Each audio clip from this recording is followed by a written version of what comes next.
혼전 임신으로 결혼을 하게 되었고 저는 딸을 가진 엄마입니다. 제 사연이 채택될지는 모르겠지만 그 어디에도 제 이야기를 풀어놓을 수가 없어서 이렇게라도 답답함을 호소하고자 사연을 보내게 되었어요. 지금의 신랑과 1년 연애를 하고 아이를 가지게 되어 혼전 임신이기 때문에 양가의 결혼 허락을 받느라 정말 힘들었어요.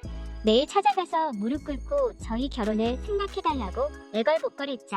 시키는 거 모두 할 테니 결혼만 시켜달라고 했었죠. 시키는 거 모두 할 거라고? 이 말을 하면 안 됐었는데 말이죠. 여튼 저희는 따가운 눈초리를 맞으면서 친정 시댁에 모두 허락을 받게 되어 저희는 결혼을 했어요. 시아버지가 가구 사업을 크게 하고 계셔서 금전적으로 엄청 여유가 있으셨고 결혼 비용이며 전세집이며 모두 시아버지의 돈으로 치렀답니다.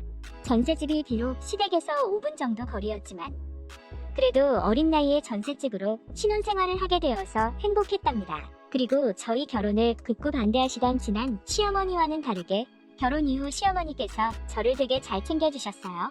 보통 시어머니는 자기 아들을 위해 며느리에게 전화하잖아요. 근데 저희 시어머니는 며느리인 저를 딸처럼 정말 잘 챙겨주셨어요. 밥은 잘 먹고 있는지, 집에 부족한 게 없는지, 매일 저에게 전화를 하셔서 제가 밥은 먹었는지, 집에 반찬은 있는지, 같이 마트를 가자는 등 제가 알고 있는 주변 시댁과는 많이 다른 시댁이었죠. 하지만 행복한 시집생활도 오래가지는 않았어요. 결혼하고 불과 한 달 만에 벌어진 사건이 있어요. 저는 결혼 후 육아 준비를 위해 다니던 직장에서 육아휴직을 했어요. 그런데 시아버지 눈에는 제가 매일 집에서 육아 준비하는 게 마음에 들지 않았나 봐요. 그래서인지 저보고 자기네 회사 격리로 들어와서 간단한 업무라도 보는 게 낫지 않겠냐라고 하더군요. 탱자탱자 놀고 있는 게 아닌 저로서는 임산부에게 일을 시킨다고? 라는 생각이 들 수밖에 없더라고요. 육아 준비하면서 회사를 다닐 거면 다니던 회사를 계속 다니는 게 낫죠. 아무리 친딸처럼 이뻐해주고 잘해주시는 시아버지이지만 그래도 불편한 건 사실이잖아요. 그치만 시댁에서 신혼살림, 전세집까지 해줬기에 저는 할 수 없이 시아버지께서 하라는 대로 해야 했습니다. 그렇게 저는 육아휴직 상태가 아닌 다니던 회사의 사직서를 제출하고 시아버지 회사에 입사하게 되었어요. 작은 업무 하나라도 실수하면 엄청 까이겠다 라는 부담감과 회사 대표가 제 시아버지이기에 다른 부서에서도 제 입사 사실이 엄청 빠르게 소문이 났어요. 저보다 상급자이신 분들도 저한테 와서 음료수를 주며 대표님에게 말씀 잘해달라. 자기는 무슨 부서이고 이름은 오이다라는 둔말이죠. 처음에는 업무적인 면과 주변인들에게서 엄청 부담을 느꼈는데 시간이 지나고 나니 차차 적응이 되더라고요. 그렇게 저는 육아 준비를 하면서 아주 간단한 격리 업무를 받습니다. 그리고 어느 날 회사 업무를 마치고 시아버지께서 대표실로 부르시더니 갑자기 저보고 세아가 너 가슴 사이즈가 어떻게 되냐? 라고 하시는 거 있죠? 제가 잘못 들은 줄 알고 아버님 그게 무슨 말씀이세요? 라고 하니 호탕하게 웃으시면서 하하 내가 속옷 사업을 준비하고 있는데 모델이 필요하거든. 근데 마침 너가 몸매도 탄탄하니 좋은 것 같아서 말이지? 라고 하더라고요. 아니 저는 임산부인데 임산부한테 속옷 모델이라뇨? 그리고 며느리한테 속옷 모델을 해보자고 하는 거 자체가 문제 아닌가요? 정색하면 아버님이 빈정상할까봐. 아버님 저 임산부인데 어떻게 속옷 모델을 해요? 그리고 설령 제가 한다고 해도 신랑이 하지 말라고 할 텐데요. 라고 했더니 신랑이랑은 이미 얘기를 다 했다고 하더라고요. 그 순간 너무 어이가 없고 정말 날라오는 돌멩이에 머리를 부딪힌 기분이었어요. 그리고는 시아버지가 임산부 속옷 모델을 제가 했으면 좋겠다라고 하시더라고요. 육아 준비하면서 노는 꼴 못 본다고. 자기네 회사 와서 격리하라고 해서 그것마저도 하고 있는데 이제는 속옷 모델을 하라니요. 이건 정말 말도 안 된다 싶어서 못하겠다고 말씀드리고 회사 나와서 펑펑 울었어요.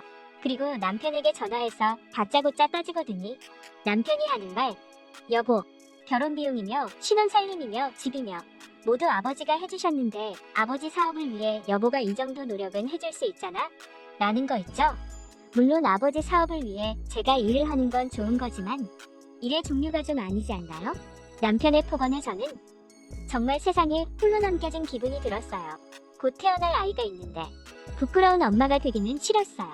속옷 모델이 나쁘다는 건 아니지만 저는 항상 꽁꽁 싸매고 다니던 사람이었는지라 제사를 누가 본다고 생각하면 수치심부터 들었어요. 속옷 모델에 대한 생각은 사람마다 다르니깐 제 기분을 이해하시는 분들도 계실 거라 생각해요. 여튼 그렇게 집에 가니 남편이 저를 살살 달래면서 한 번만 해보고 선택하자며 처음에는 어렵겠지만 주는 속옷 입고 포즈만 취하면 된다고 저를 계속 꼬시더라고요. 정말 부끄러운 생각이 들어 친정에는 당연히 말도 못했고요. 친딸처럼 대해주던 시댁 어른들. 자기네 딸이 있었으면 자기 딸을 속옷 모델로 썼을까요? 역시 피가 다르니 어쩔 수 없는 것 같더라고요. 그렇게 저는 계속 부추기는 바람에 결국 속옷 모델까지 하게 되었어요. 여기까지는 괜찮아요. 속옷 모델 할 수 있죠. 근데 저는 누드 모델이 아니에요. 모델 촬영해야 한다고 주시는 속옷으로 갈아입고 나오라고 하시는데 고작 천 하나로 가려진 곳에서 갈아입으라고 하더라고요. 수치심이 머리 끝까지 올랐지만 그래도 참고 갈아입고 나왔어요. 그렇게 촬영이 시작되었고 하라는 포즈마다 모두 잘 따라했죠. 근데 시아버지께서 제 어깨선이 마음에 들지 않는다며 은근슬쩍 제 어깨를 만지면서 기분 나쁜 스킨십을 하더라고요. 제가 예민해져서 기분 나쁘게 느낀 건가 보다 라고 생각하고 넘기려고 했어요. 근데 속옷 촬영을 하고 갈아입기를 반복하던 중에 갑자기 천을 걷어내시더라고요. 깜짝 놀라면서 옷으로 가리긴 했지만 바로 커튼 앞에 서 있는 시아버지는 제 알몸을 보셨답니다. 속옷 입고 있는 모습 보여준 것도 수치스러운데 제가 안에 있는 줄 모르고 커튼을 걷었다라고 하시더라고요.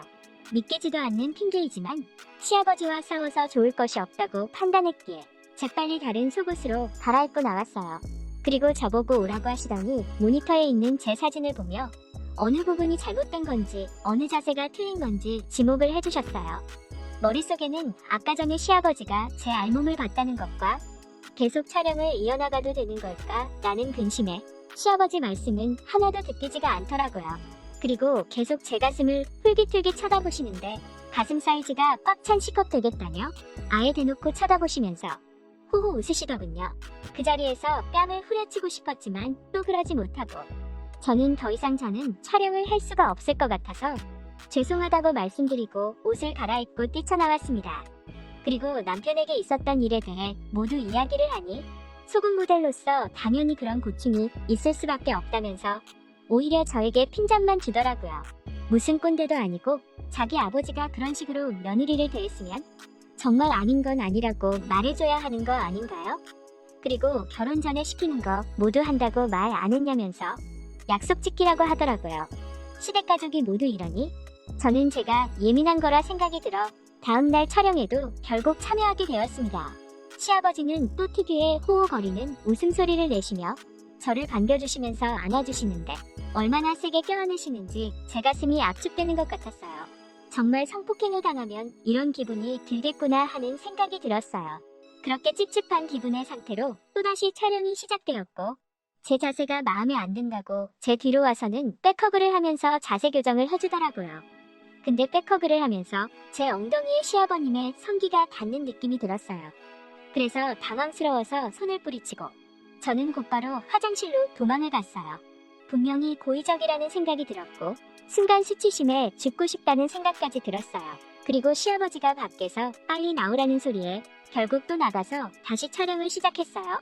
다행히도 그날은 더 큰 문제 없이 무사히 촬영이 끝이 났고 촬영이 끝난 후 밀려오는 수치심에 저는 매일 눈물로 밤을 보냈어야 했습니다. 그리고 회사에서는 대표실에 저를 부르셔서 속옷을 주면서 새로운 디자인의 속옷인데 지금 입은 모습을 보고 싶다 하시고 어차피 알몸 다 봤으니 숨길 필요 없다면서 보는 눈앞에서 갈아입으라고 했어요. 저는 차마 그렇게까지 하기는 싫었기 때문에 눈물을 흘리며 싫다고 엄청 소리를 질렀어요. 그러니 밖에 있던 직원이 들어와서 대표님 무슨 일 있으시냐며 라고 하시던 와중에 제가 손에 들고 있는 속옷을 보고는 황급히 나가더라고요. 이때부터 느낌이 좋지 않았는데 아니나 다를까 회사 내에서 시아버지를 유혹한 걸레년으로 소문이 났더라고요. 그렇게 저한테 음료수며 갖가지 뇌물들을 바치던 상사들마저 저한테 하는 말이 그렇게 몸을 팔고 다니니 대표님이 너를 이뻐할 수밖에 없지 쯧쯧 이라고 폭언을 무자비하게 하더군요.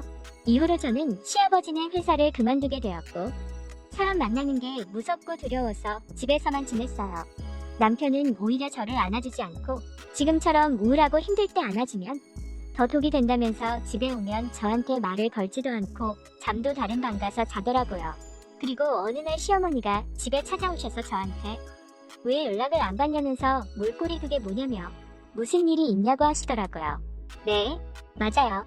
제가 속은 모델 했던 건 집안의 남자들만의 비밀이었죠. 그래서 제가 모든 것을 시어머니께 말씀드리니 시어머니께서 저를 안아주면서 많이 힘들었지. 혼자서 이겨내기 힘들었을 텐데 고생 많았다라고 말씀해 주시더라고요. 역시 제가 예민했던 게 아니었어요. 시어머니께서 제가 하는 말마다 놀라며 뒷목을 잡으시고는 엄청 얼굴이 빨개지시더라고요. 시어머니는 그날 밤에 시아버지와 제 신랑을 집에 불러서 사실 여부를 확인해 보겠다며 제가 그 자리에 있으면 오히려 상처받을 수 있다며 아무런 걱정하지 말라고 하셨어요.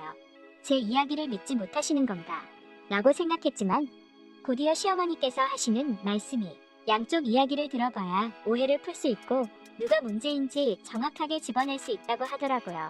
하시는 말씀마다 현명함이라는 것이 느껴졌고 그렇게 그날 밤이 되어 시어머니께서 남자 측의 말을 모두 들으셨고 얼마 되지 않아서 시아버지와 신랑이 저에게 와서는 너가 그런 감정을 느낀 줄 몰랐다.